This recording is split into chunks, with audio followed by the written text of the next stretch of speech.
A primary school in Melbourne's north has been closed down after a grade 5 student tested positive to coronavirus. Reporter Stephanie Ferrier has more from Melbourne. Well, today we heard from State's Health Minister Jenny Mikakos, and she says that there have been 9 new cases detected in Victoria in the past 24 hours. One of those, as you mentioned, is a grade 5 student at Strathmore Primary School in Melbourne's north. Now, she says that the school was only notified late last night and acted immediately to get in contact with parents to let them know that that school is now closed, while health authorities go in and try to undertake a deep clean, as well as very hurriedly try to ascertain the close contacts of this grade 5 student. We still don't know what this student's gender is, but they're obviously going to be looking at this particular student's classmates as well as their teachers to see who might need to be isolated as a result of this positive test. Now, the other cases are 2 more cases that are linked to a previously diagnosed patient at Monash Health. These are 2 household contacts.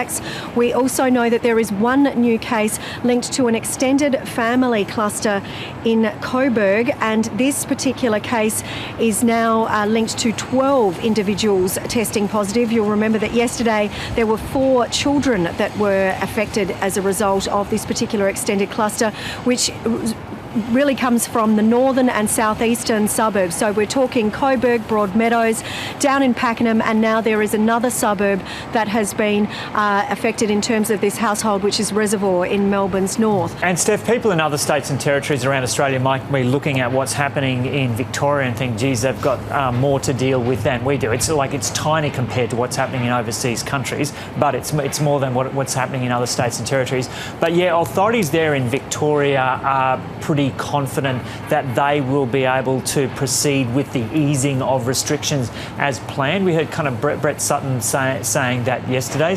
And it sounds like Jenny Mikakos is continuing with that line today. Yes, they still say that they're really confident at this stage that they do have this virus in hand in terms of community transmissions. That's the big issue that obviously all state health authorities are looking at. And in fact, what we're seeing is that the number of community transmissions, which is when they cannot pinpoint a source at all for the infection, they have remained very low. Now, we do have this cluster, which is the extended family cluster, which is up to 12. And, you know, that accounted for 7 or so of those cases yesterday. So you're talking about quite a few of them already being linked to known household contacts. And hopefully, obviously, they are all in quarantine as a result of that first case testing positive, which means that with any luck, we should be able to keep a handle on them. And the health department and the government are saying they are still going ahead with the easing of these restrictions as of next Monday and looking further ahead to further restrictions being eased in July.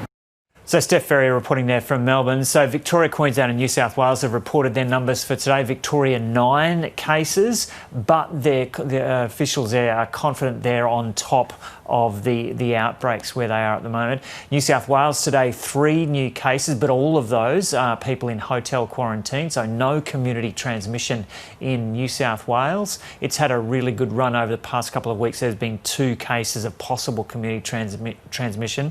But generally done fairly well in terms of limiting the spread. And Queensland, no new cases today. We're still waiting on the other states and territories to report. Coronavirus, bushfires and the drought have taken a heavy toll on the New South Wales economy. The state's treasurer is today outlining what he calls a challenging set of numbers. Here's reporter Jesse Dorset.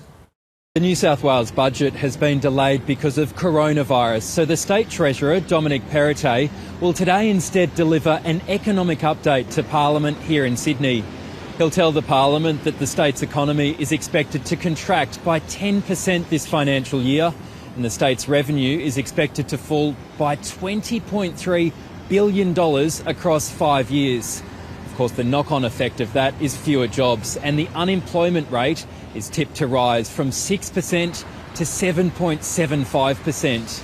We know 220,000 people lost their jobs in New South Wales in April.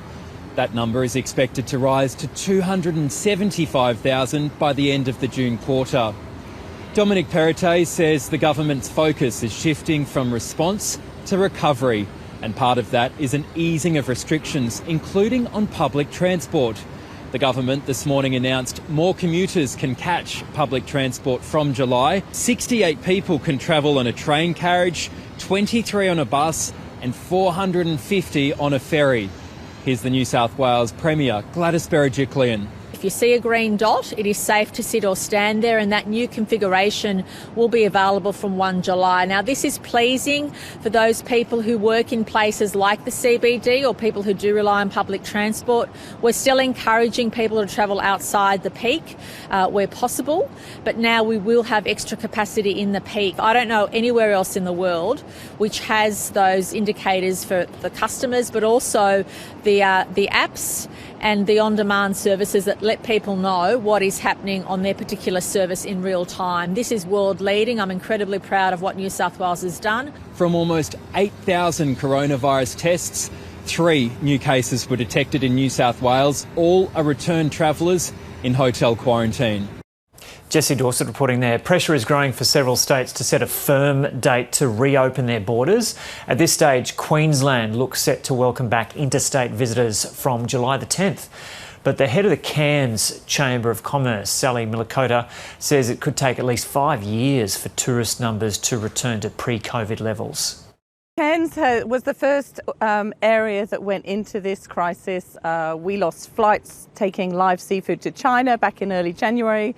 We lost all the Chinese visitors during the Chinese New Year. So we started hurting really fast and really quickly. And then when Scott Morrison shut the country, as he did the right thing on the 23rd of March, that just hurt and crippled the industry up here hugely. We've gone from our international flights have dropped 100%, and our domestic flights have dropped about 96%. So we're really hurting. We need people jumping on planes to come and see us, and obviously we need our borders open so that the rest of Australia can come and see us in the short term as well.